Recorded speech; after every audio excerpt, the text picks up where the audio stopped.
Today we discuss Dick. Richard Speck, that is. We'll start with his childhood, where circumstances led to him moving around constantly, always living in impoverished neighborhoods. We'll talk about his alcoholism, his numerous arrests, and his escalation in violent crimes. And finally, the events of July 13th, 1966, that led to the brutal murders of 8 student nurses. I'm Mike. I'm Ian. And I'm Dave. If you thought the biggest massacre in Chicago history had something to do with St. Valentine, stick around. Capone's got nothing on this maniac. This is Necronomipod. Horrified the entire city, resulting in one of the largest manhunts in the city of Chicago. For 2 days, the suspect, later identified as Richard Speck, eluded police by holding up in a seedy West Madison flophouse. Fearing that capture was imminent, Speck slashed his wrist and arm, allegedly attempting suicide. Police later discovered blood-stained papers and clothes in room 584 of the Star Hotel. Speck was taken to Cook County Hospital, where an alert doctor noticed the tattoo emblazoned on his arm that read, "Born to Raise Hell," a tattoo which had been described earlier to police by the only surviving nurse, Corazon Amaral. The morning after the murders, Amaral was able to tell police what the world would soon know. 1 beer, 2 beers, 3 beers. You've been busting your ass over there trying to get that keg set up. I think we're good now. The keg was empty, replaced the keg. Then the CO2 tank was empty, just replaced that. I think we're good. We are fresh now on both. All full up and ready to party. All right. We didn't have it last week. Our pal Dean, our keg guy, let us down last week, and we had to actually open cans of beers manually. Well, our hired help opened them for us and then passed them to us. We don't open our own beers. So we almost had to cancel the show last week. I didn't know what we were going to do. Yeah. We had to scramble. And what did we end up running down to my house? No. We didn't have to do that, right? No, Crown. We did. That's what we did. We went to Crown. And I think you had some leftover beers. Mm-hmm. Homeless beers up in your fridge. So we made it through. But thanks, Dean, for hooking us up this week. Yeah. We're all set now. Full, ready to go. And as you said, talk about some dick. Yeah. Well, who doesn't love dick? Well, I do. I don't love this dick. This is a son of a bitch dick. Yeah. This is like the last few people we've covered, like Danny Rolling, like low-key, horrible, terrible human being. And now Richard Speck, which he might be a little bit more well-known, but awful. Yeah, he was an inspiration for some of the American Horror Story stuff. Oh, yeah? It's kind of like Serial Killer November, right? We loaded up on it on a lot of carnage this month. Yeah. Well, we wanted to put everyone in a good mood for the holidays. Get back to something a little more interesting next week. So, well, I think it's all interesting. A little more light. A little lighter. Yeah. Interesting was the wrong phrasing to use. Yeah. A little lighter. Lighter fare. We'll have a little more fun now that we have a full keg of beer. Have a few extra pints. Couple extra pints. Yeah. Couple extra pints never hurt anyone. Am I right? I agree. Never hurt me. All right, Ian, what do we got? Richard Speck was born December 6th, 1941 to Benjamin and Mary Speck, and he was the 7th of their 8 children. The family lived for a while in Kirkwood, Illinois, and then moved to Monmouth, Illinois, where they settled down. His mother was very religious and kept a very strict household and was especially against any and all alcohol. Well, that usually works out well in these kind of stories, that strict religious mother who doesn't ever lead to any violence in the future. So I'm hoping the story has a happy outcome. So we're off to a good start, you're saying. Solid foundation for this kid. Richard's father, on the other hand, was more easygoing. By all accounts, he was a great guy. No abuse towards his wife or kids. Worked multiple jobs to keep the family afloat. Everything from a truck packer to a lumberjack. He was also one of those guys that would tell the kids on the side, like, hey, humor your mother with the religious stuff and we'll do something fun later. And he specifically made sure that he did one-on-one things with his kids. So they had a special time together. And with Richard, that was going fishing. Is this Bizarro World? Just a fantastic dad who's not abusing them in any way, shape, or form. Right. Working hard to provide for his family, doing special one-on-one things. What could go wrong here, Mike? Yeah, I don't understand here. This happy and healthy life ended in 1947 when Richard was 6 years old. His father died suddenly from a heart attack. God damn it. Come on. You ruined the story. It started off so good. Yep. Fucking Ian. Then 3 years later, on May 10th, 1950, his mother remarried a guy named Carl Lindbergh in Palo Pinto, Texas. These two met on a train ride to Chicago, with Carl being in Illinois because he was a traveling insurance salesman.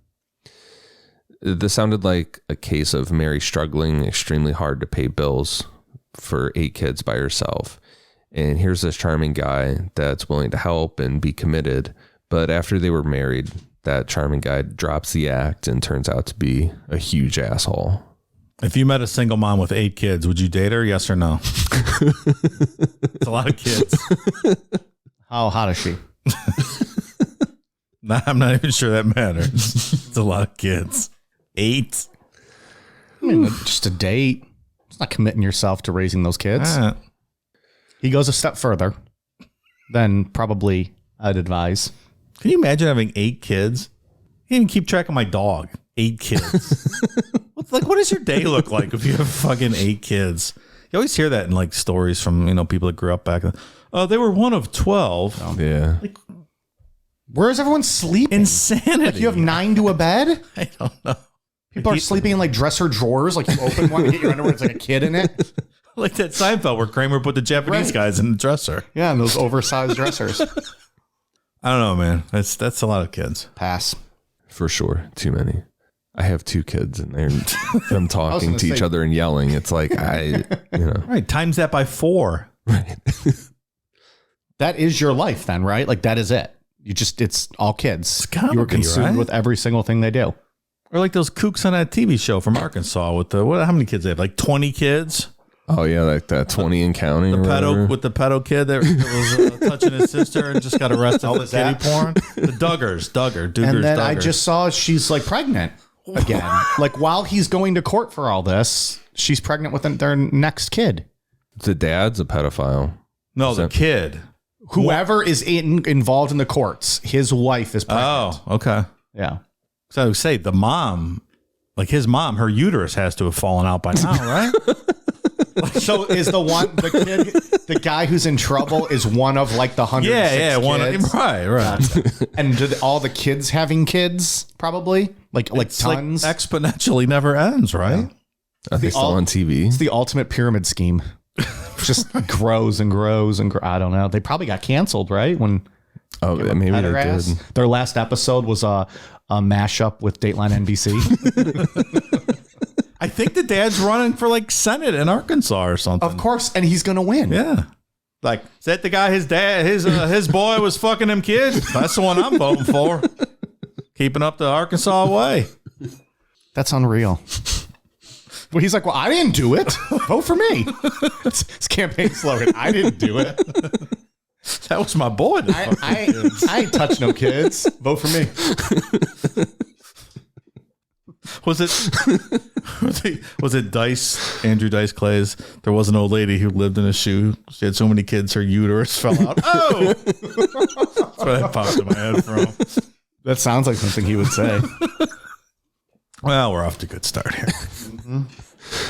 So Carl had a 25-year criminal record for tons of DUIs and more serious things like forgery that he had kept a secret. And he became very abusive.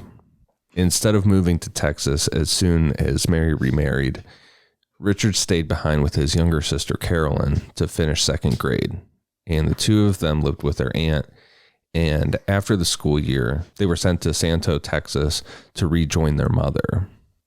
And these two were very close, Richard and Carolyn. They were like a year apart. All the other kids, the siblings, were older than them, like significantly older than them. Okay, that makes sense. When Richard and his sister Carolyn moved back in with their mother in 1951, they quickly moved from Santo, Texas to East Dallas. The family moved a lot and never stayed in the same place for very long. By the time Richard turned 12, the family had lived in 10 different houses and always in impoverished neighborhoods. Throughout these years, Richard grew to hate Carl due to the abuse, Carl constantly being drunk or coming home late at night and drunk, ready to be verbally or physically abusive. So not great.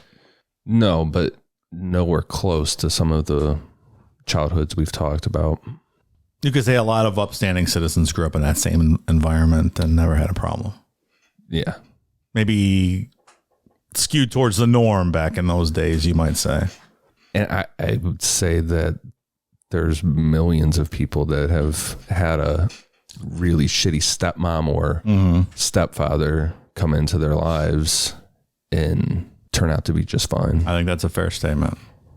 And Richard still had good relationships within his family. He was very close with his sister, Carolyn. And so it's not like Ed Kemper locked in the cellar with his mom and sisters upstairs taunting him or whatever went on there. Yeah. Well, he was a guy. They were women. Yeah. They hated him for that. They did. He showed her, though. He who laughs laughs. He who laughs lasts. Laughs best. I was going to try to say that, but I tongue twisted it in my head, and I'm like, nah, I'm not going to say that. I tongue twisted it for real. So. Richard didn't do well in school, and one of his main issues was that he wouldn't wear his glasses. He got made fun of for them, and he was also extremely scared to speak in front of people. Richard had to repeat 8th grade due to refusing to speak in class. When he got to high school, Richard had already started getting drunk every day, which that started around 12 years old. He got arrested for the first time when he was 13 years old for trespassing, and this was followed by Richard getting arrested frequently, like nonstop getting arrested after this. You know, I also read he had an accident and fell out of a tree when he was a youngster, so maybe some potential head trauma like we hear all the time. Right. We just talked about that with Danny Rolling, right? Mm-hmm. Seems to be in a lot. He had multiple issues. Yeah, it's in a lot of those stories. We've talked about head injury and more than... Oh, yeah, constantly. Isn't it weird that they used to make fun of kids for wearing glasses? Yeah, it's very odd. Like, what's even funny about that? It's 4 eyes. It's so stupid. Ooh, you got me. I can see. Yeah, right. Yeah. Richard didn't last long at Crozier Technical High School. He failed every class his freshman year and then dropped out right after his 16th birthday. It sounds like your freshman year of college, Mike. Pretty close. Didn't drop out. Managed to squeak out, I think, a 1.8. So I D'd my way in multiple ways through my freshman year of college. From there, he worked at the 7-Up bottling company in Dallas, and around that time, he met 15-year-old Shirley Malone. Shirley got pregnant 3 weeks after they started dating, and the two of them got married on January 19th, 1962. Richard and Shirley moved in with Richard's sister Carolyn and her husband. Richard's mother was also living in the house because she had gotten divorced from Carl.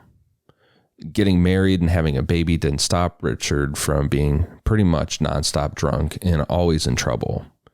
His daughter was born on July 5th, 1962, and Richard missed her birth because he was sitting in jail on a 22-day sentence for a huge bar fight. A year later, in July of 1963, Richard forged and cashed a co-worker's paycheck for $44, then robbed a grocery store for beer, cigarettes, and $3. He was sentenced to 3 years in prison, but was paroled for good behavior in 1965. This only lasted a week, and Richard was back in jail for aggravated assault when he attacked a woman with a 17-inch knife. It didn't seem like an attack that he was committed to, kind of like he was testing the waters of a violent crime, because when the woman screamed, Richard ran away. He was arrested not long after, a couple blocks away, and sent back to the same prison in Huntsville, Texas. Huntsville's where the execution chamber is in Texas. I feel like our death row buddy comedy could have taken place there. Very well could have. He could have met someone on their way to the death chamber and formed a bond. And well, it was filmed before a live studio audience. It takes place in Huntsville, Texas. It's where like actual death row in Texas, I don't think it's in Huntsville, but the electric chair is there, so they transport them. Or used to be. I don't know what's going on these days, but does anyone still use the electric chair? I don't think so. Electric chair is an awesome pro wrestling move, though. What's that? When the guy's on your shoulders and then you drop them back. Okay. Sometimes they use it to like do like the front roll up, like how Owen beat Brett at WrestleMania 10. So anyone who wanted to know that. I didn't know that. Hello? Is anyone still there? Hello? Well, Hello? we can talk about murdering people, or we can talk about pro wrestling moves and classic finishes from WrestleMania. Pick, people. You tell us. Also, who needs a 17-inch knife? Like, what are you going to do with that thing? That's like our friend, what's his name from Down Under? That's a knife. This is a knife. Yeah, 17-inch knife? You know, you can do just as much with a smaller knife, and it's much easier to conceal. Yeah, like, what are you doing with that thing? Yeah, when I was reading that, I'm like, we're talking about like a fucking machete or a sword. At Like, what point does it become a sword? Like, right. That's a sword. I'm sorry. I know people are going to get honest about the differences. It is what you guys don't know anything about knives. Like 8 inches and below is blah, blah, blah. A dagger, maybe. It's a funny joke. 17 inches. Okay, now it's a knife. I'm sorry, now it's a sword, not a knife. You guys are fucking idiots. Clearly machete. 17 inches is the BBC of knives. we would be a formidable 7-inch knife. Nothing wrong with that. There's no shame in that knife. It still gets a job done, I guess. Some people just prefer the 17-inch. I believe they're called size queens. I believe you're right. Ooh, that went way sideways. Or kings. I don't know. Due to a paperwork error, Richard only served 6 months of that sentence and was paroled on July 2nd, 1965. After he was released, Richard got a job as a truck driver for the Patterson Meat Company. He wrecked the truck 6 times and then just straight up stopped coming to work for about a week, and he was fired. What kind of job keeps you for 6 times after wrecking the truck? Yeah. 6 times? Like once an accident. 2, okay, maybe. Depends on the circumstances. 3, you're gone. Like, bye. 6 times and just not showing up. Yeah, he's like, boss, you're never going to guess what happened again. It's the craziest thing. Towards the end of 1965 in December, Richard moved in with a 29-year-old woman who had recently been divorced. This woman was a bartender at a bar that Richard was a regular at, and she was also an ex-professional wrestler. This is Mike's dream girl we're talking about here. I tried really hard to be a pro wrestler. I tried really hard to find this woman's name, and I could not find it. I looked it up too, all over the place, and it literally was like just kind of the exact same thing. You moved in with an ex-pro wrestler. I'm wondering if it was just like a small time, like she did like the carnival circuit or something, and or just whatever, did bars and stuff, and it wasn't Mount Fuji. Wasn't a big name. No, I think this was pre Mount Fuji. I think. Yeah, what was women's wrestling like in 1965? Well, you still had Fabulous Moolah and Mae Young running around. Fabulous Moolah. I think they were kicking ass back then. Okay, I think so. I'm not. My wrestling history doesn't quite go back that far, but I think so. Yeah, and that's when they were like. There's all kinds of controversy surrounding what they used to allegedly do, or at least Moolah. Yeah, Dark Side of the Ring. There's one about Moolah, right? Yeah. That gets a little dark. Like it gets real dark. Prostituting the women out, maybe. Oh my god! She would also, like, when you signed up, like, to train with her, any like work she got you, like, moving forward, or any work you got, you owed her like a cut of it. Yeah, like she kind of just owned your career. Fabulous Moolah was not great. The WWE, I believe, tried running there's a lot of wrestling talk, but Ian brought this one up. Pro wrestler. They tried running, I think, like a Fabulous Moolah tournament or battle royal. And then like there was all this uproar about how like you can't do that. Fabulous Moolah's canceled. Like no. Wow. And so they changed the name and didn't use her name. I think it was for like a WrestleMania because they have the Andre the Giant Battle Royal. I think they were gonna do like a Moolah one, and then they just switched it because they do. Mae Young, I think's okay. Like there was no controversy with her other than like they just said she was like, because she wrestled into the 90s in WWE. She's like 70, 80 I years remember, old. yeah. And there was a funny story once about, she used to have to, she gave the Bronco Buster to Eric Bischoff. And that's essentially where you thrust your pelvis in the guy's face. They had her put sardines in her tights, in her crotch, before she went out and did the Bronco Buster on his face. That's ridiculous. And she loved it because she's like one of the boys. Oh, that's funny. Yeah. I would not fuck with Mae Young. She'd beat the shit out of all three of us. I'm quite confident. When she was alive. I feel like Stone Cold gave a stunner to one of them. I probably think both. Yeah.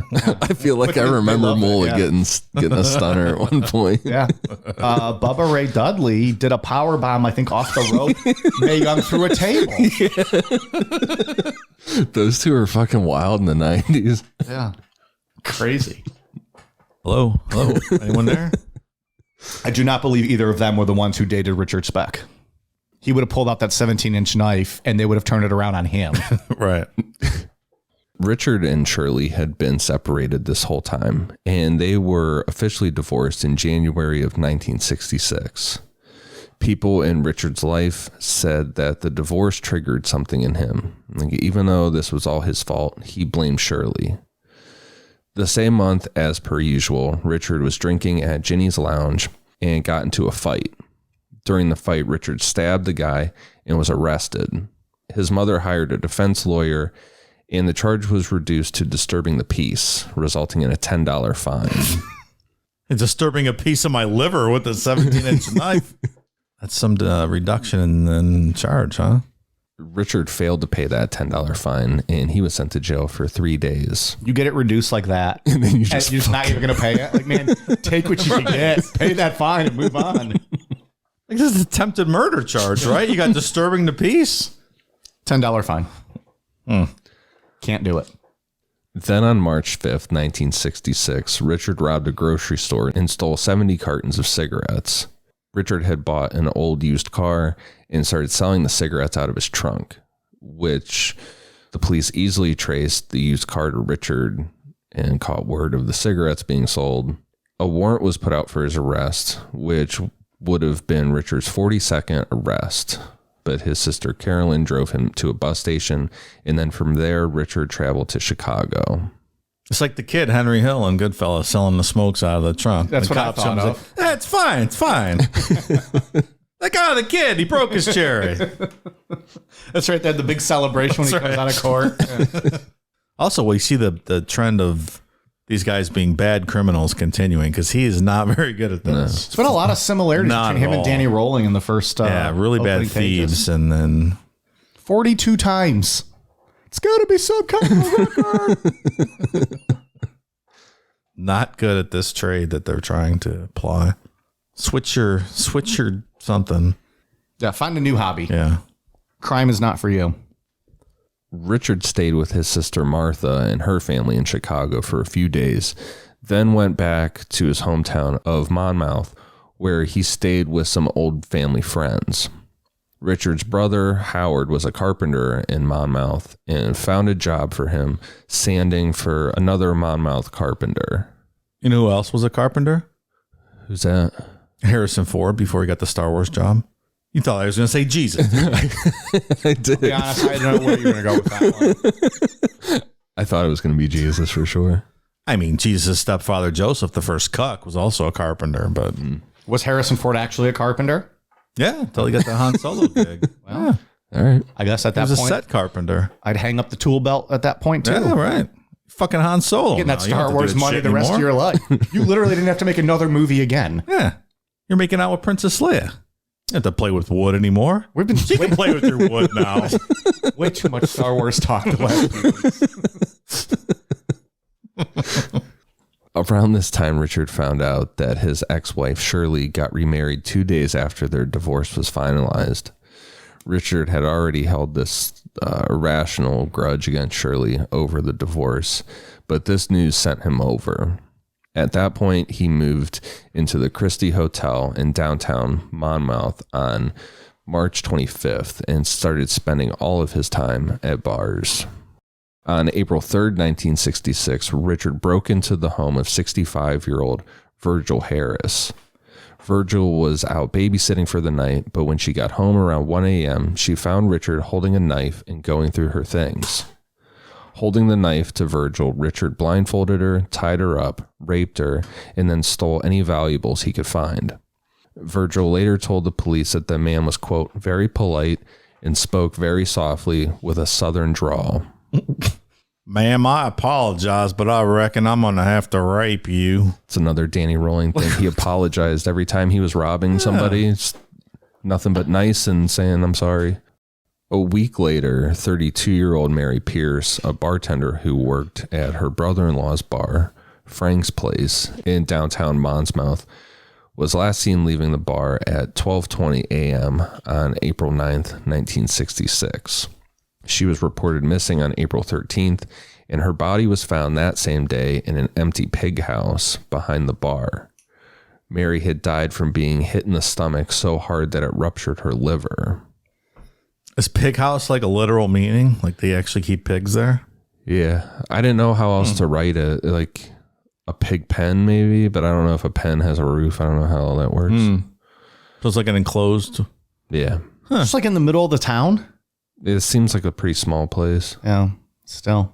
It's like in the middle of Chicago, you know? A pig house. That's a pig house. Wondering what happens at the bar. Like if you don't, find that hookup at last call, you're like,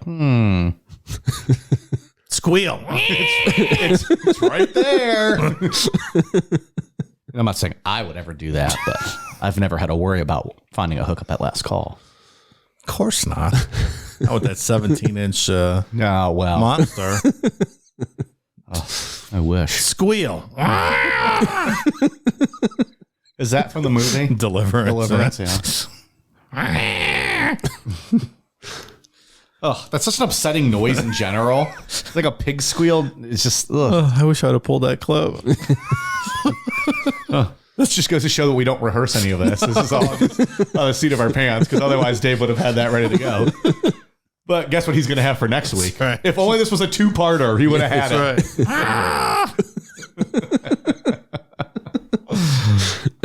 Right. Poor Ned Beatty. So Frank's Place was one of the bars that Richard went to all the time, and the empty pig house behind the bar was one of the projects that he helped build the month before. So Monmouth police questioned him about Mary's death. They didn't have anything at the time, but they asked him to stay in town for further questioning. When police showed up at the Christie Hotel on April 19th to talk to Richard, they found out that he left the hotel a few hours earlier, carrying his suitcase, and Richard had skipped town. Which that's the most nonsense thing I think one of the most nonsensical things I've read about true crime so far. That they're just like, stay around. We want to. Yeah, we'll get to you one of these days. Yeah, just please stay around. We're going to question you about this murder or this death of a woman. It's ridiculous as BTK saying, well, you can't trace it back, right? Yeah. I feel like there's a lot of different varying accounts of this too, because one of the accounts I read said that they were talking to him and he faked being sick and they let him go. And just didn't come back, which is also very strange. Yeah. But I guess if he's not like an actual like suspect yet, just in for questioning, maybe you're more likely to be like, all right, we'll just get him, the next time. I mean, the guy's been arrested 109 times. He'll come around again. I mean, career criminals like that should go to the top of your list. You would think so. I know. But but just did not think that he wouldn't skip town immediately. Last week, Rolling had all that, right? I know we keep going back to Rolling, but like he was never like a violent crime guy. He was like, the guy who's going to hold you up for what was it, like $2 at a store? Yeah, mm-hmm. That's true. I don't know.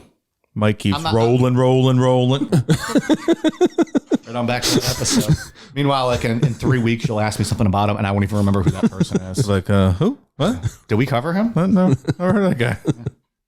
A search of his room turned up a radio and jewelry belonging to Virgil Harris, as well as items reported missing in 2 other local burglaries the previous month. That same day, Richard showed back up at his sister Martha's apartment, where he was welcome to stay with her family. Martha's husband, Gene, served in the Navy, and now he was a railroad operator. He figured that he could get Richard work as a U.S. merchant marine. Gene got him in, and as soon as Richard received his letter of authority, he found work on the crew of Inland Steel's Ore Lake freighter. About a month into his work on the ship, Richard came down with appendicitis and had to be rushed to the hospital to have an emergency appendectomy. On May 20th, 1966, he rejoined the crew of the ore ship, where he served until June 14th, when he got drunk and fought with one of the boat's officers. That's smart. Richard then traveled by train to Michigan to visit a friend named Judy, who was a 28-year-old nurse going through a divorce, and he had become friends with her while he was in the hospital. On June 27th, after Judy gave him $80 to help find work, Richard took off to stay with his sister Martha and her family in Chicago for the next 2 weeks. On July 8th, 1966, Gene drove Richard to a hiring hall to pick up his seaman's card and register for work on another ship. Mike used to pass out his seaman card all the time. Good for 5 free ropes. Since I was 8 years old. 8 years old. What they don't know is those 5 ropes. That's one sitting. They think they're coming back. They think they're coming back for 5 trips, but not so much. 5 trips. Richard didn't get the job he applied for, and by July 11th, he had outstayed his welcome with his sister Martha and her family. After packing his bags and again being driven by Gene to the hiring hall to wait for an opportunity on another ship, Richard stayed the night at Pauline's rooming house, about 1 mile away from the hiring hall. The next day, Richard went back to the hiring hall. In mid-afternoon, he received an assignment on Sinclair Oil's tanker, which was docked 30 minutes away in East Chicago. When he got there, Richard found that his spot had already been taken, and he was driven back to the hiring hall, which by that time was closed. He didn't have enough money for a rooming house, so he dropped his bags off 6 blocks east at a Shell gas station and slept in a half-built house just off of East 103rd Street. Just like in an empty lot, or? It seemed like it was like a house that was starting to be built, like maybe just the framework's there. Yeah. Wonder why he dropped his bags at the gas station. Yeah, why not just keep them with you? Yeah, what's going on with this guy? He's on a collision course towards nothing good here. I could see being pissed off that day. You're like getting shuffled around. You get sent out there. There's no job. Oh, yeah. I can see your blood boiling here. Keep your bags with you, though, right? Hey, you might need them, right? It's weird. Maybe you had a friend at the gas station. I don't know. At the very least, I'd think you could take the bags to that half house and like lay on them. It's a little more comfortable on the ground. Use them as a pillow. Agree. I don't know. Or if you just said, fuck it, I don't feel like carrying them. It could be that too. Just like a place to leave them, like a home base, and then just roam around. I feel like we're focusing on a very insignificant point of this story. Yeah. True. Seems odd. The next day on July 13th, Richard picked up his bags and checked in at the hiring hall. He was super angry after being sent to a non-existent assignment, and he talked for 30 minutes in the car with his sister Martha and her husband Gene. Martha and Gene felt bad and gave Richard $25. He was tired of waiting for a job at the hall, so using that $25, Richard checked in at the Shipyard Inn at East 101st Street. Richard spent the rest of the day drinking in nearby bars before he attacked 53-year-old Ella Hooper at knife point. Richard took her to his room at the Shipyard Inn, raped her, and stole her .22 pistol that she had on her. He then casually went to eat dinner and went back to drink at the Shipyard Inn's bar where he had met Ella, and he stayed there until 10:20 p.m., which that is bold as fuck to do all that and then just go back to the bar. Yeah, right. And stay. Who does that? Because she could have, Yeah, that's the guy. Yeah. I don't understand. Yeah, what did she do after that? It sounded like a case of being ashamed or embarrassed to report it. She just ran off. And Yeah. I mean, if there wasn't a stigma like that, the story could have never happened. Yeah, that's it. Picked him up. At that point, Richard went out for the night, dressed in all black, armed with a switchblade and Ella's .22. He then walked west on East 100th Street to the nurse's townhouse at 2319 East 100th Street. Is there something interfering with your happiness? Something keeping you from achieving your 2020 goals? Let's face it, these are certainly trying times. From being cooped up inside your home to wondering how you're going to pay next month's bills, we're all experiencing some form of stress or strain on our mental health. And for that, BetterHelp is here for us. BetterHelp is an online mental health provider that will assess your needs and match you up with your own licensed professional therapist. The best part? No waiting rooms. That's a pretty big deal if you're as impatient as I am. BetterHelp is a safe and private online environment that will have you communicating with a counselor within the first 24 hours. And once you've begun, you can send your counselor a message at any time, always getting a helpful response in a timely manner. You even have the ability to schedule weekly video or phone sessions, all from the comfort of your very own couch. BetterHelp is available worldwide and has a broad range of expertise available, including licensed professional counselors who specialize in depression, stress, anxiety, relationships, sleeping, trauma, anger, family conflict, LGBT matters, grief, and self-esteem. In fact, so many people have been using BetterHelp that they're currently recruiting additional counselors in all 50 states. Not happy with your counselor? No worries. BetterHelp is committed to facilitating great therapeutic matches and makes it easy and free to change counselors if needed. Remember, everything you share with your BetterHelp counselor is completely confidential. And while it's not a crisis line, it is a convenient, professional, and affordable way to seek the help you deserve. Financial aid is even offered to those who qualify. Want to hear how BetterHelp assisted people just like you? Check out the testimonials posted daily on their site. Look, we here at Necronomipod want you to start living a happier life. So, as a listener, you'll get 10% off your first month by visiting betterhelp.com/necro. Join over 1 million people already taking charge of their mental health. Again, that's BetterHelp, betterhelp.com/necro. At 11 p.m. on July 13th, 1966, Richard Speck broke into the townhouse at 2319 East 100th Street. That was a dorm for nurses. The nurses living in the townhouse were Gloria Davy, Patricia Matusek, Nina Jo Schmale, Pamela Wilkening, Suzanne Ferris, Marianne Jordan, Marlita Gargulo, Valentina Passon, and Corazon Amaro.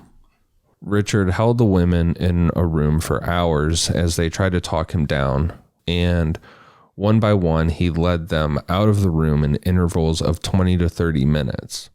Each time he stabbed or strangled his victim to death, and he raped his final victim, Gloria Davy, before killing her. During this long night of murder and trying to talk Richard down, Corazon Amaro crawled under her bed and hid while Richard was out of the room, and Corazon survived. So what we're going to get into is her recollection, how she recalled that night. Corazon heard 4 knocks on the door. Opening it, she saw Richard dressed in black, standing in the doorway with a pistol in his hand. Richard grabbed her arm and pushed her back, asking where everyone else was. At that time, Merlita had gotten out of bed, and Richard walked both women down the hall to a large bedroom in the back. Turning on the light, he saw 3 women sleeping. At that point, Corazon, Merlita, and Valentina ran and hid in a closet. When one of the women knocked on the closet door and assured her roommates Richard would not harm them, they came out. Richard pointed the gun at Nina and Patricia while holding Pamela around the waist. He switched off the light and made the women sit in a semicircle with their backs to the window. Richard sat facing them, and smiling, he said, quote, "I want some money. I'm going to New Orleans." Each of the women asked permission to get their purses and gave Richard all of their money. After a while, Gloria Davy came home from a date with her boyfriend. She walked up the stairs, and she was somewhat drunk, and opened the door to the bedroom. She screamed when she saw Richard with a gun, at which point Richard forced Gloria to join the circle. Then he got up, tore a sheet from one of the bunk beds, and began cutting them into strips. One by one, he tied each of the woman's hands and feet. 2 other nurses, Mary Ann and Suzanne, arrived home from a night out, and they opened the door to the back bedroom to find Richard standing over Pamela while she was tied up. They ran down the hall right into the master bedroom and screamed when they saw all of the other women tied up. Richard ran after them and pushed Mary Ann and Suzanne into another bedroom. He stabbed and strangled the 2 women as they fought back. Then he washed up and returned to Pamela to kill her with 1 stab to her heart. Then he washed himself off again. In the bedroom, the girls tried to squeeze themselves under the narrow bunk beds. Richard untied Nina's feet, led her down the hall to a bedroom, stabbed her in her neck, and suffocated her with a pillow. Corazon heard her say, quote, "Ah," and then the sound of water. At that point, Corazon managed to get under the bed. Okay, at this point, this is absolutely terrifying. It's impressive that Corazon was able to get under the bed and just to get herself out of sight and hide. Yeah. And then to have to sit there and hear everything going on would be absolutely just horrendous. And Yeah, I mean, I think in a situation like that, you have to assume the worst, and like the group has to attack, right? That's what, You have to make that assumption in that scenario. I mean, not that you fault anyone, because like you said, who knows how you're going to act in that situation. Right. Because you jump up and attack, no one else does. Like, it's just... right, then you're the first one to die. Yeah, it's a hard situation. It's an unimaginable situation. Richard appeared again and took Valentina. He put her over his shoulder and walked out of the room. Corazon again heard, quote, "Ah," and water. Richard returned from Merlita, lifting her and carrying her off. About 5 minutes passed, and Corazon heard her say, quote, "It hurts." Another 30 minutes passed, and the water sounds before he took Patricia. Corazon heard Richard ask, quote, "Are you the girl in the yellow dress?" He led Patricia to the bathroom, punched her in her stomach, rupturing her liver, and then strangled her. Richard came back into the room and raped Gloria. Corazon watched, then closed her eyes and prayed. When she opened them again, Richard and Gloria were gone. Corazon decided to switch beds. She rolled and scooted her way across the bedroom floor. She made it under that bed and wedged herself in as tight against the wall as possible, then laid there until about 6 a.m. That is a long fucking night, man. Holy shit. Judy Dykton was a nursing student who lived across the street from the townhouse, and because it was hot outside, she had her window open with a fan going. She turned off her fan so it could be quieter to study, and she heard a sound that she thought was an animal, so she ignored it and went downstairs to throw a load of laundry in before studying. When she went back upstairs, she heard the sound again and looked out her window to see Corazon crouched on the window ledge, crying and under her breath saying, quote, "They're all dead." Corazon was on Judy's window ledge, or Corazon was on her own home's window ledge, and she like heard and saw her across the street. She heard and saw her across the street. Okay. Corazon was on her own ledge. Judy ran over and went inside the townhouse and immediately found Gloria Davy dead. Judy then ran to the townhouse occupied by the house mother in charge of the nursing students. The house mother contacted the police while Corazon jumped from the balcony of the townhouse, fearing that Richard might still be inside. Fuck yeah, I would too. And the crying and stuff, like, it wasn't loud. It was like this, like under her breath, whimpering. Yeah, probably the first time she was able to do that because she had to be silent under the bed. She gets out onto the ledge. She, breaks down a little bit, and and after that what night, Judy she's hears. Probably out of her mind. Yeah. When police arrived, Richard was gone, and they first saw Gloria Davy nude, belly down on the couch, a strip of sheet tied with double knots. They noticed what appeared to be semen between her buttocks, and buttons from her blouse were strewn all over the stairs. Like he ripped her blouse as he was carrying her down the stairs. In an upstairs bedroom, they found the body of Pamela Wokening, gagged and stabbed through the heart. Near her, Suzanne Ferris was lying face down in a pool of blood with a white nurse's stocking tied around her neck and stabbed 18 times to her chest and neck area. Next, Marianne Jordan was laying on her back, stabbed 3 times in the chest, 1 in the neck, and eye. And that eye one was like a defensive, trying to get away, and accidentally stabbed in the eye. When he moved on to the northwest bedroom, where he found Nina Schmale, her nightgown pulled up to her breasts and the same strips of sheet tied around her neck, pulled so hard that her neck was broken. Oof. Next, they found Valentina Passion face down with her throat cut to her spine. And near her, Merlita Gargalo was face up, stabbed, and strangled. As police walked through the hallway upstairs, the legs of Patricia Matusek were sticking out from the bathroom. On her back, hands bound behind her, strangled with a piece of bedsheet, her nightgown rolled up over her breasts, and there were bloody towels all over the bathroom. To kind of put it in perspective as to how bad Richard had beaten these women in the process of murdering them, Josephine Chan, director of nursing, was brought to the townhouse to ID the victims, but could only recognize 3 of them: Gloria, Patricia, and Pamela. It's got to be quite an awful scene. I don't even know what to say about this. I mean, just the hatred of women, I guess. Yeah, there's a lot of that going on. A lot to display this level of violence. Presumably, he murdered the woman in the pig house, like the pig pen area. Going from a single murder to a night like this is crazy escalation. Yeah. And he'll claim later that he was drunk and doesn't remember any of it, but I'm not sure I'm buying that at all. No. Yeah, it's just off the chart level of violence here. All in one night, too. It's just boom, yeah. Because he's not even a serial killer. He's a spree killer, yeah. Right. He's probably one of the most notable ones.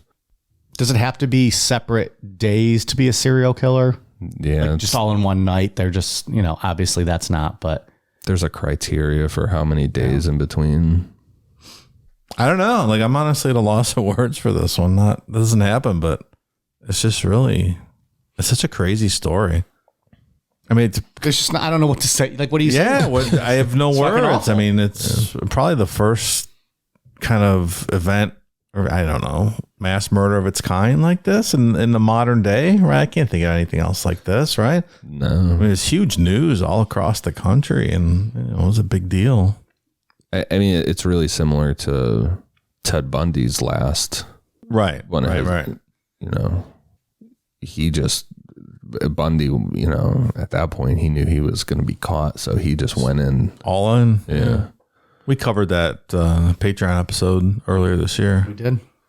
A very thorough and detailed episode. Yeah, I think it was like a 5-hour episode, I want to say. I think it was on... Check it out. April 1st of this year. I loved it, personally. I think it was voted by the 3 of us as our best show ever. It was definitely up there. Because Richard had been arrested so many times throughout his life, his fingerprints were in multiple police systems. Police found his prints all over the crime scene, and a sketch was put out that police wanted Richard Speck, along with an identifying tattoo that said "Born to Raise Hell" on his forearm. That's a pretty good identifying. Most inconspicuous of tattoos. Yeah. When we get to that 500th episode, maybe we can make Mike get the Richard Speck tattoo on his forearm. Yeah, hey, we'll add that to the list of possible options. We'll make him do a weed, and we'll do the tattoo while he's under the influence of the weed. Make me do a weed. Hold me down. Force weed into me. Chew up this weed. You're going to get a high. 2 days after the murders, Richard was drinking in the fire escape of the Star Hotel with a drifter named Claude Lunsford. Around 9:30 p.m., Lunsford took Richard back to his room, where Lunsford then recognized Richard from the sketch he had seen. Claude almost immediately called the police. However, they did not respond to the call, even though their records showed that the call had been made. So there's no dispute that the police didn't take Claude serious. Look, Ian, police are busy sometimes. They don't always have the time or the resources to follow up on every lead. I think we should cut the police some slack in this situation. Okay.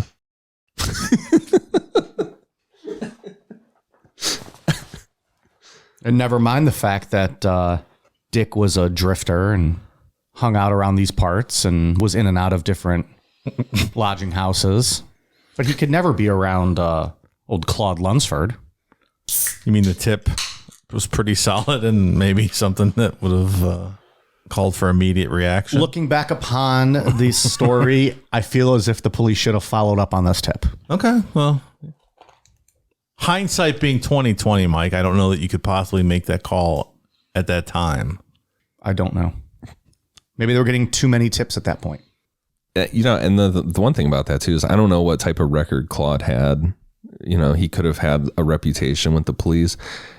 I was going to say that and then didn't, but like, you know, was he like a caller, like a cop caller all the time? Like just wanting to get in their good graces? Were they just like, oh, he's the town drunk. He doesn't ever tell the truth about anything. Because Claude didn't even know who he was drinking with on the fire escape. Like him and Richard Speck were not friends that hung out or even really knew each other. They were just randomly on this fire escape drinking. And then Claude's like, oh yeah, you can come back to my room. And he's like, oh shit, you're the fucking guy on the... Oh shit, I should have invited him back to my room. Well, a couple drunks said, I think they said, I watched that A&E biography, like a 90 cent a day hotel. So, Yeah. you know, Skid Row. Well, back at that time period, though, that would be like, what, a Best Western today? Red Roof Inn. Maybe. Well, I put Best Westerns above Red Roof. Well, yeah, obviously. What did we say? Any hotel you can access directly your room from the parking lot? Motel. Maybe a 2-star at best. Yes. Yeah. But like some of them, like, you know, they want to be in, like Red Roof Inn will never identify as a motel. There's a stigma that comes around, I think, with that term motel. Well, they're clearly a motel, though. Hey, but they identify as an inn. Isn't that what Robert Bigelow owns from Skinwalker Ranch?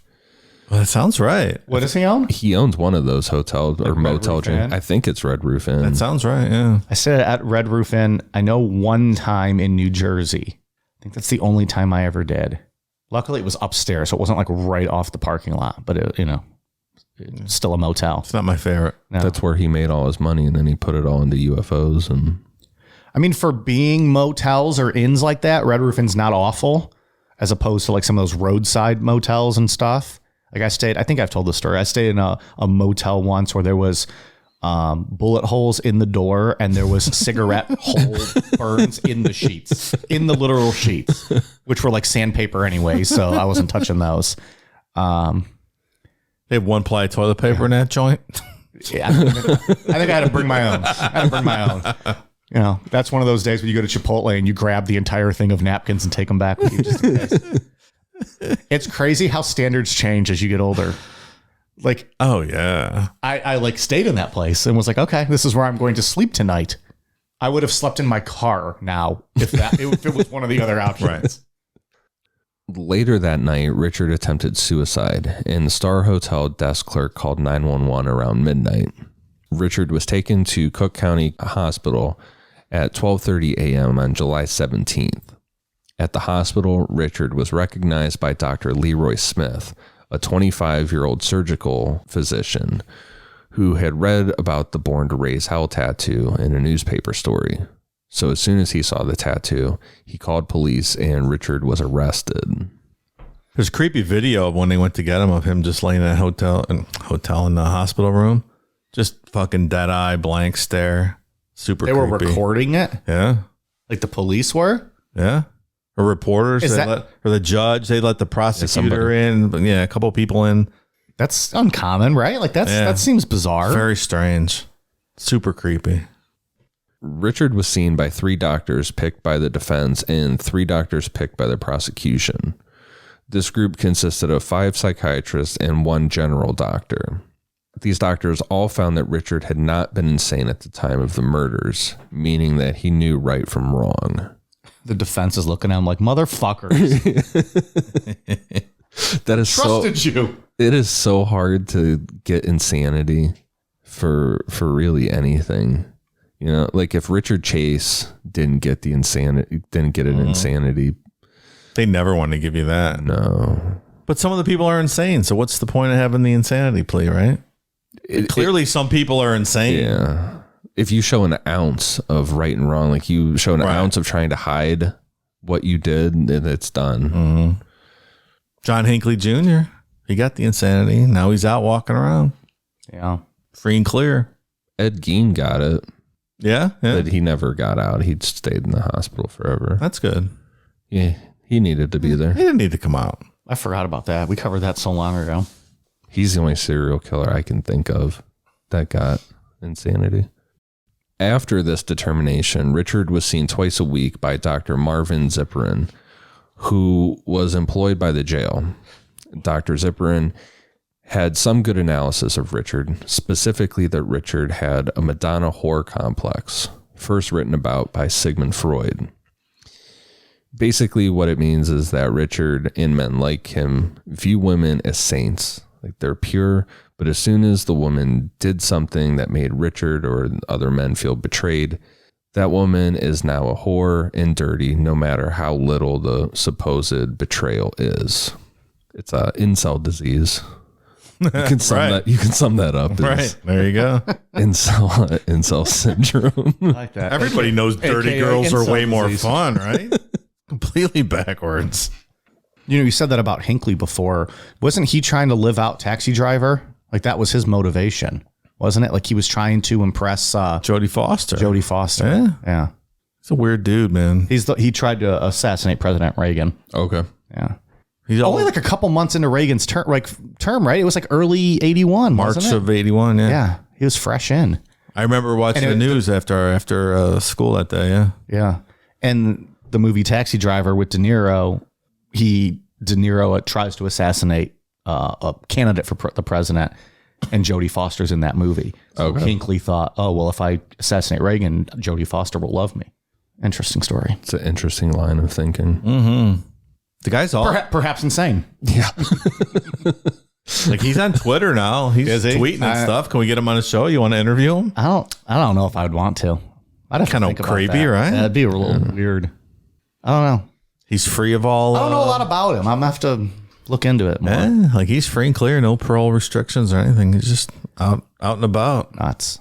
Well, that could be Ready to party on here too. Yeah. Maybe they'll start a group together, like a support group.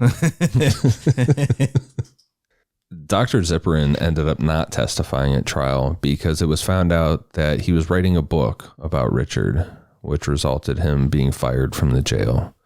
Dr. Zipperin seemed pretty close to Richard. I think he liked the guy.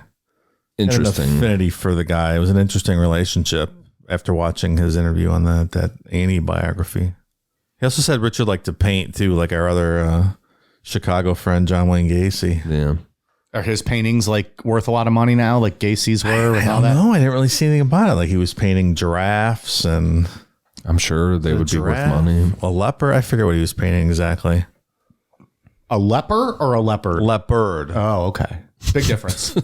Leopard? I don't remember what he was painting, but yeah. Now look here, you son of a bitch, Richard Speck. You're no artist like the Duke. Thanks, John. See ya. You know what else that Zipper said? That one time Speck held a razor blade to his throat in prison while he was interviewing him. It's still like Kind of wild. I wonder if Speck felt like less of a man because it wasn't 17 inches. What are you going to do with your half-inch razor blade, Dick Speck? Interesting shrink, though, that guy. Richard's trial started on April 3rd, 1967. In court, he was positively identified by Corazon Amaro. When Corazon was asked if she could identify the killer, she got up, walked directly in front of Richard, pointed her finger at him, nearly touching his face, and said, quote, "This is the man." Huge fucking balls. Mm-hmm. Good for her. Yeah. On April 15th, after 49 minutes of deliberation, the jury found Richard guilty and recommended the death penalty. On June 5th, Richard Speck was sentenced to die in the electric chair, but was granted an automatic appeal. This appeal was not successful, and the Illinois Supreme Court upheld his conviction and death sentence on November 22nd, 1968. Another appeal was filed on June 28th, 1971. The U.S. Supreme Court upheld Richard's conviction, but reversed the death sentence because more than 250 potential jurors were unconstitutionally excluded from his jury because of their views or religious beliefs against the death penalty. Necronomipod, your excuse from this case. Thank you for your service. Out of jury duty, baby. Woo. I can go day drink. Whoop, whoop. like Jim on The Office when he fakes having jury duty for the whole week, and Andy has to cover for him. Remember that? It's that later season, and he's just at home all day for a week. Yeah, fuck yeah. No, I got called. I'm on the trial. I got to go sit in for 3 months. I'm going to, have to go be sequestered in a hotel. Don't bother trying to call me. You're not going to reach me. Just fucking at B-dubs every day. Is that a typical question they ask potential jurors? Like, what are your thoughts on the death penalty? That seems like you shouldn't really be asking that. I'm not sure. Yeah, it's a good question. Yeah, I think that was part of the issue here, was that they were not supposed to be asking Hence that. The unconstitutionally excluded. Doesn't seem fair. Think about it. Yeah, you're kind of stacking the deck there a little You bit. can't be like, oh yeah, we want to kill this guy. What do you believe? What do you think about that? Hey, do you want to kill this guy? Yeah. He's all right. He's good. Get him in. You want to kill this guy? I don't know. Out. Go. Do you remember the Curb Your Enthusiasm when Larry gets jury duty and he goes, Judge, I don't think I can be impartial in this jury. I don't like black people. Your excuse, Mr. David. This is so ridiculous. But yeah, I think there's certain things you can say to get on jury duty if you don't. I think it's very easy. Yeah. I mean, if you really didn't want, I actually would love to do it. I think it'd be very interesting. I never get called. I got summoned for grand jury duty one time. My number was way too high, but that was for 3 months, Monday, Wednesday, and Friday. Sit on a grand jury. That would have been sweet. Yeah. The lady I used to work with when I had my office job she got jury duty for a murder trial. Like some kid in Akron got killed. Yeah. And she said it was really bad. Like, it was not great being on a murder. I'm sure it would be really She said awful it was, for something like sure that. it's Just tough, the stuff you hear and see. Crime scene photos or videos. Yeah, she said that they like pass around like the body, when the guy's laying there shot and shit, and they had to look at it. Yeah. The only times I've been called, I either get let go like 2 days in, or just like they're like, you got a call like the Sunday night before and they're like, oh, you're excused for the week. Like, you don't have to come in. Yeah. So that was it. I never have to do it because of bipolar stuff. It's like, do you have mental illness? Sure do. Not coming. See you next time you ask. So because his death sentence was overturned, his case was then sent back to the Illinois Supreme Court for resentencing. On June 29th, 1972, the U.S. Supreme Court ruled the death penalty unconstitutional. So the Illinois Supreme Court's only option was to order Richard to be resentenced to prison by the original Cook County Court. On November 21st, 1972, Richard was resentenced to 8 consecutive sentences of 50 to 150 years. Goddamn Necronomipod commie Supreme Court. I was actually vital in that decision.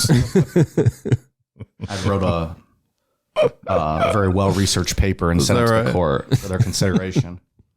And then I was born 16 years later. In prison, Richard was known as a loner who kept a stamp collection and liked listening to music. The warden said that Richard was, quote, a big nothing doing time. He got caught constantly with drugs that were smuggled in or making bootleg wine. And he got the nickname Birdman because he kept a sparrow that flew into his cell. In the book Mindhunter, John Douglas talks about an interview he did with Richard, saying, quote, he found an injured sparrow that had flown in through one of the broken windows and nursed it back to health. When it was healthy enough to stand, he tied a string around its leg and had it perch on his shoulder. At one point, a guard told him pets weren't allowed. I can't have it, Speck challenged, then walked over to a spinning fan and threw the small bird in. Horrified, the guard said, "I thought you liked that bird." "I did," Speck replied, "but if I can't have it, no one can." I think that's a little bit of that incel disease. That's something, but yeah. If I can't have that whole attitude of It's very opposite of Brooks. Yeah, Brooks would never do that. He let him go. Stand-up guy, Brooks. Yeah. I read that as soon as Speck got to prison, there were these 3 prisoners who had already murdered guards in there and started fucking with them and just saying what they were going to do to him. And they had to put him in isolation after 4 days. So he made it 4 days before they had to put him by himself. I'm surprised they even let him in there by himself. Mm-hmm. But I guess eventually you have to go out. I don't know. Do you? I don't know. I mean, if you're not What do you mean go out? with general population, or do you never go? If you're done the death penalty, or if you're on death row, you're on death row. But if you have just life in prison, Yeah. Gen Pop, that's not for me. I'll stay in isolation. With my bird, my books. Jeffrey Dahmer went out into general population. Yeah, see how that turned Didn't out. work out great. That was a surprise to me. And you had no idea. And can confirm it did not play out well for him. So he should have went the bird route. I feel like if I was in prison, I would just read so many books. What else are you gonna do? I'm clearly not the workout type. Push-ups and books. Yeah, maybe push-ups in my room, I guess. Yeah. And just give me some books, please. I'll have the entire Goosebumps series. Thank you. Goosebumps. Thank you, correctional officer. Buy ramen noodles at the commissary. Yeah. I remember watching those lockup shows where those guys would make all like those fancy meals with anything they can get from commissary. Remember that? You seen that? Mm-hmm. And like, it actually looked pretty damn good. Some of it. I mean, relatively speaking, given the circumstances you're in. Like, that's some real gourmet shit. He's like, I'm going to take this ramen. I'm going to take this toilet bowl water. I'm going to make chicken Alfredo. Then I'm going to ferment the leftovers and make chicken Alfredo wine. Yeah. Chicken hooch. And I'm like, God damn, I'd eat that. Richard hated reporters and only did one press interview in 1978 to Chicago columnist Bob Greene. During that interview, he publicly confessed to the murders for the first time and said he thought he would get out of prison, quote, between now and the year 2000. And when he got out, he hoped to run his own grocery store. When Greene asked him if he compared himself to celebrity killers like John Dillinger, Richard replied, quote, "Me, I'm not like Dillinger or anybody else. I'm freakish." Do you know he was eligible for parole after 10 years? Like multiple times. Yeah. Like the families had to worry about him. Like he had parole hearings after 10 years. Yeah. How is that even fucking possible? Yeah. 10 years? I'd like to go on record and say that I'm not okay with. Duly noted. I think we're in agreement, pal. Well, I'm not saying. I don't want to kill the guy, but I also don't want the guy on parole every 6 months. Or eligible for parole. 10 years. He had a ton of parole hearings. Yeah. He thought he was going to get out by year 2000. He's going to open his own Piggly Wiggly. Are those grocery stores? Yeah, right? I don't Piggly know. Wiggly. I don't know. I think For some so. reason I had it in my head there were gas stations, but I really don't know. I think they're grocery stores. You're probably right. Richard said at the time of the killings he had, quote, no feelings, but things had changed. He said, quote, "I had no feelings at all that night. They said there was blood all over the place. I can't remember. It felt like nothing. I'm sorry as hell for those girls and their families and for me. If I had to do it all over again, it would be a simple house burglary." Richard said that his, quote, final thought for the American people was just tell them to keep their hatred for me. I know it keeps up their morale, and I don't know what I would do without it. Okay, Pally. Yeah. Get fucked, pal. Yeah. No one's thinking about you. Late in the evening on December 4th, 1991, Richard was taken from prison to the hospital after complaining about chest pains. He later died in the early morning hours of December 5th from what is believed to be a heart attack. The coroner said that Richard had an enlarged heart and clogged arteries, which most likely contributed to his heart attack. He was cremated and his ashes were scattered in a secret location by his sister Carolyn. She didn't want anything turning into a touristy thing where people come to.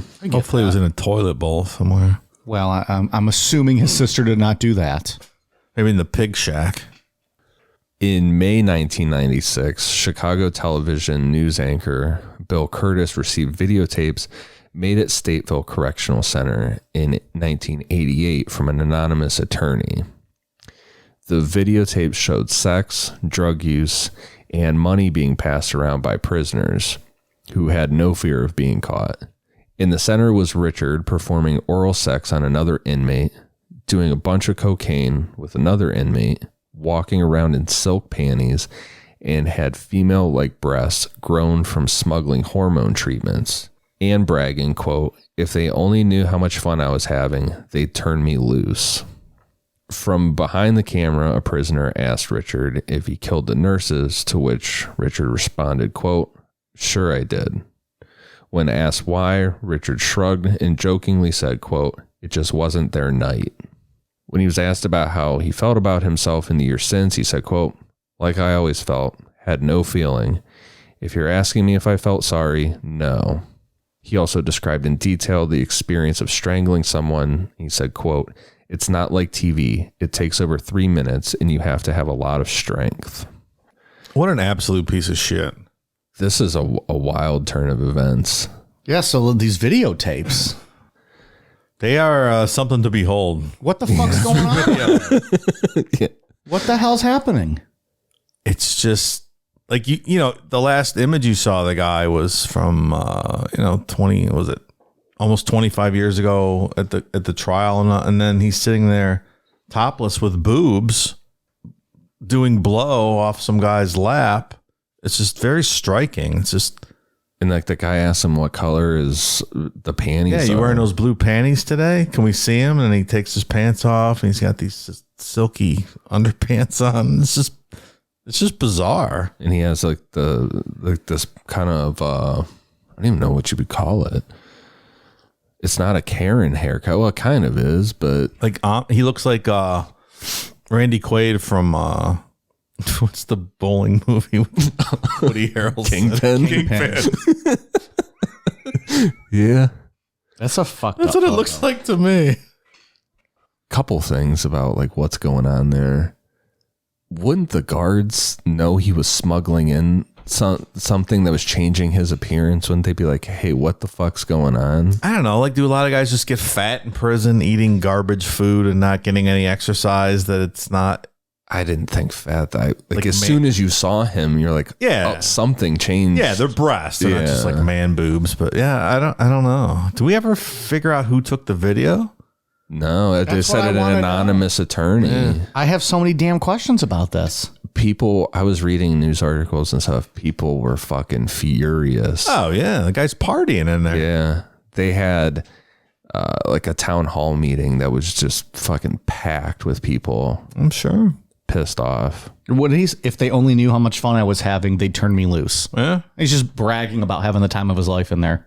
And this photo looks like he's having the time of his life in there. Yeah, there's a huge fucking line of coke on that dude's leg that he blows off.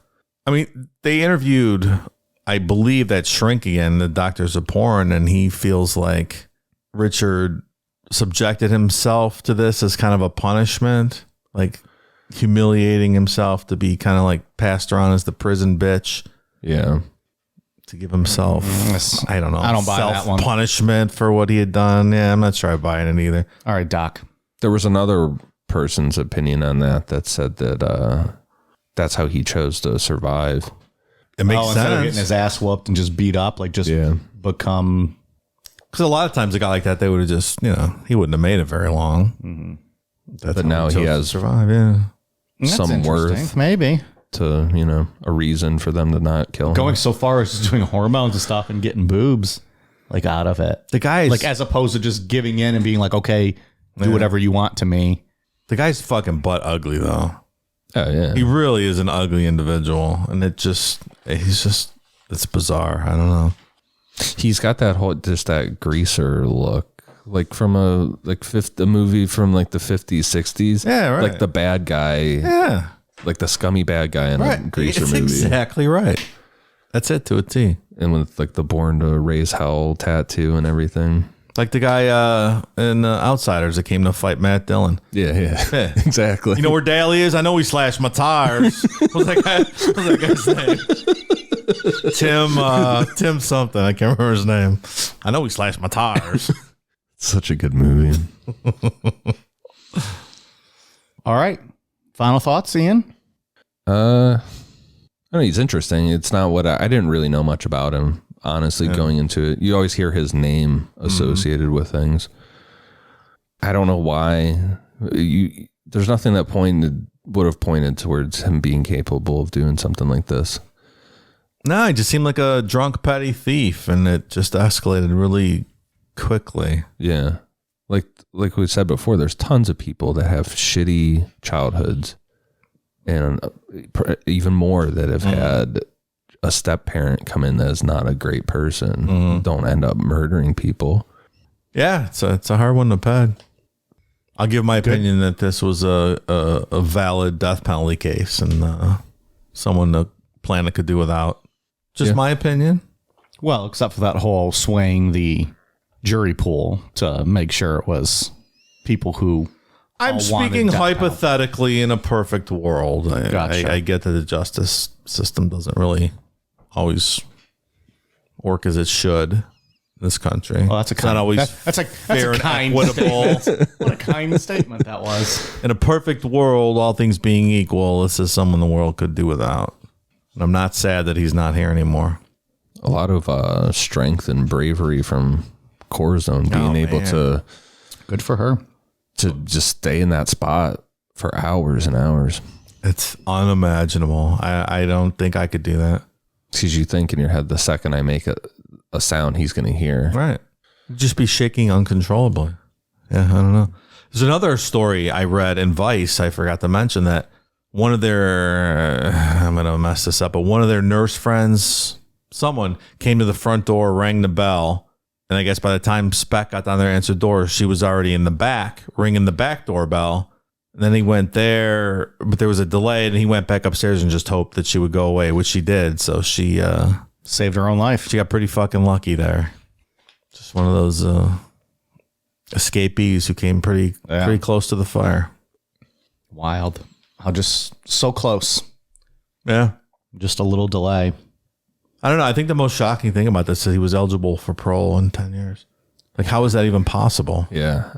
It just seemed like a huge waste of everyone's time because after a while, it was like, from what I was reading, it was just like a formality at that point. Like, yeah, he's coming up. Yeah, like Manson. Like, no one, you're not getting out. We're going to have this hearing and it's going to be on the news again every 5 years or whatever it is. Right. But we're never letting you out, asshole. Yeah. And we're only it keeps these people famous, which is just absurd too. Like, Yeah.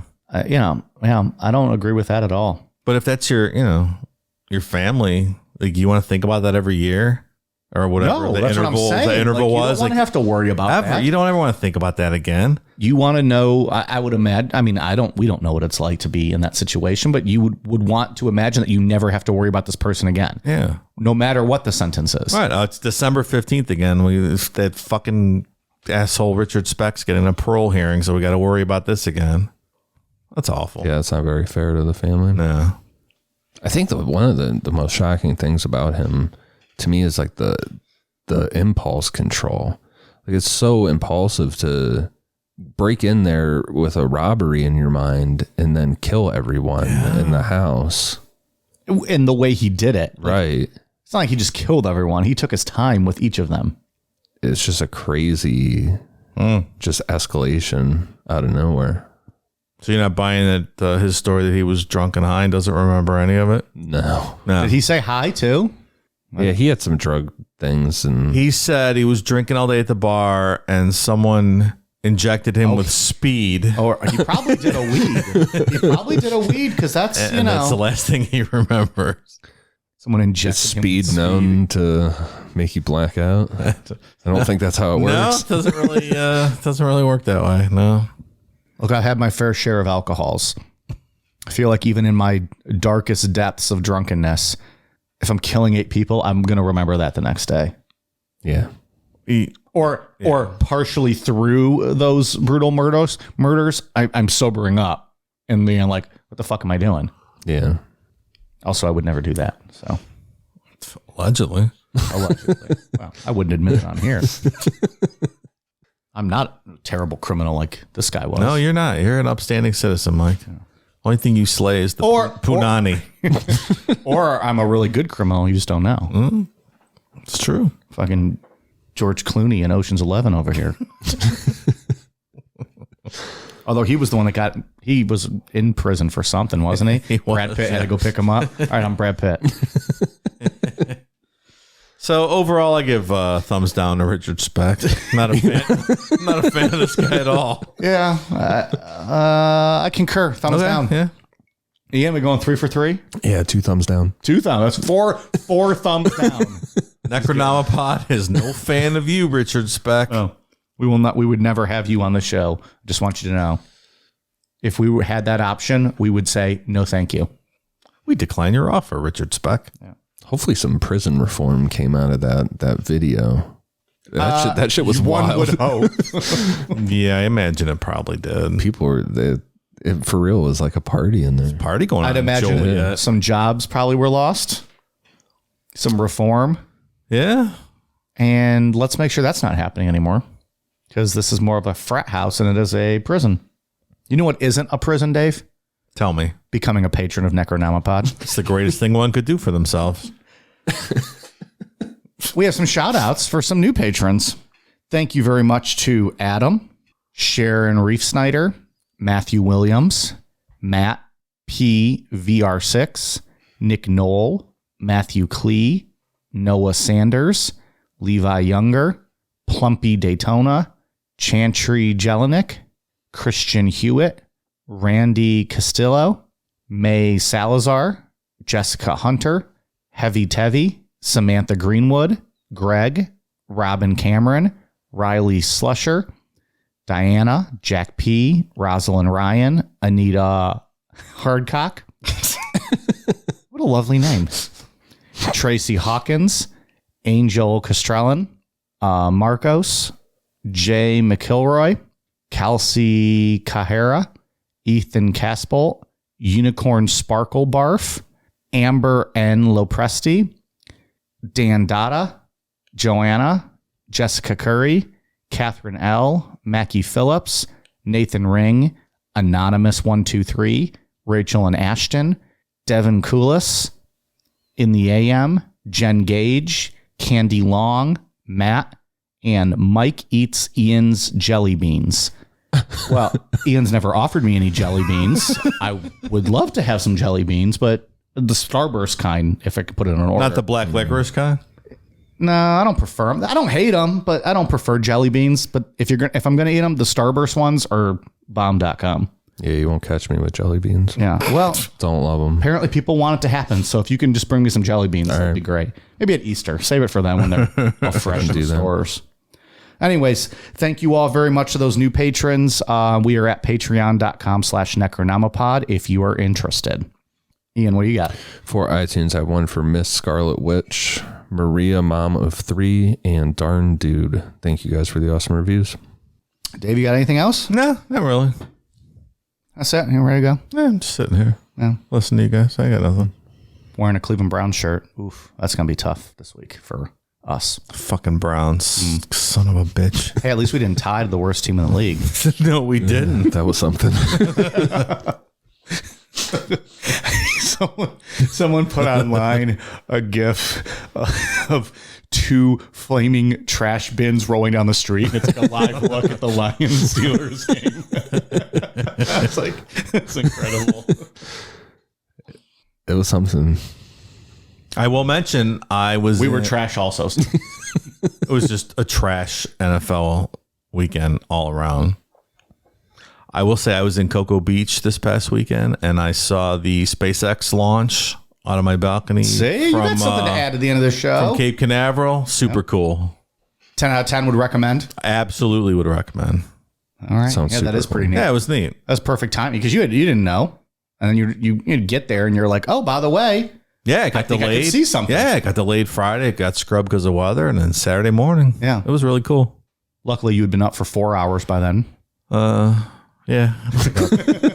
5 a.m. I think it was at 7:30 launch. Dave's dangerously close to being that 4 o'clock p.m. dinner time guy. So that he can be nestled and snuggled in bed by 7 o'clock. I'm on a really weird sleep schedule these days. Yeah. He's up at like 3 a.m. I can't believe I'm actually awake right now. And then it sucks for me because, we know Ian doesn't sleep, period. So then I wake up in the morning at like 8, 9 o'clock and I have like 104 missed texts from these guys between the hours of 6 a.m. and 8 a.m. And then he has them at nighttime when me and you were texting. There's times where I just switch and just text you direct, especially if it's like stupid wrestling stuff. I'm like, Dave doesn't give a shit about this. I'll just text you directly because I'm like, he's been asleep for 8 hours. I went to bed And it's midnight, so you do the math. I went to bed at 8:30 last night. And I woke up at 4:44. I was wondering why the text thread has been a little quiet from you. Like, I've got to get off of this schedule. It's killing me. I can't take it. I think it was last night when we were Eating a TV dinner at 4 p.m. tomorrow, yelling at the news on his TV. It gets dark at like 4 o'clock in the afternoon. I'm all messed up on this schedule. It's horrible. last night when we were texting about wrestling at like 10:30. I was thinking in my head, I'm like, Dave hasn't said anything in this thread for a long time. Maybe we should just go over to our own. But then well, it's either that or we're talking wrestling, and Dave's like, I have nothing to add to this conversation. I just ignore it anyway. I don't care. Right. All right. Well, so see, you had some good stuff to add. Yeah, fun weekend down in Cocoa Beach. Yeah, got to see the SpaceX shuttle take off. I have to do that again. That was super cool. Twitter, Facebook, Instagram, YouTube at Necronomipod. Amazon.com. Search Necronomipod to find all of our latest merch. We still have stickers available on the website, correct, Dave? Yeah, still a Halloween sale going on. You know, So a 3-pack of Necronomipod stickers available for $6.66. and that's at necronomipod.com. That is Sure the is. only merch that we sell directly on our website. When they're gone, they're gone. If he dies, he dies. And then, like we said earlier, patreon.com/Necronomipod. Thank you to all of our patrons. And even the patrons who, there's a few that give us more than even the tiers ask for. So thank you to them as well. Saint patrons, we'd call them around What here. it is, the patron saints of Exactly Necronomipod. All right. We appreciate it. all right, you guys ready for a cool down beer? Cheers.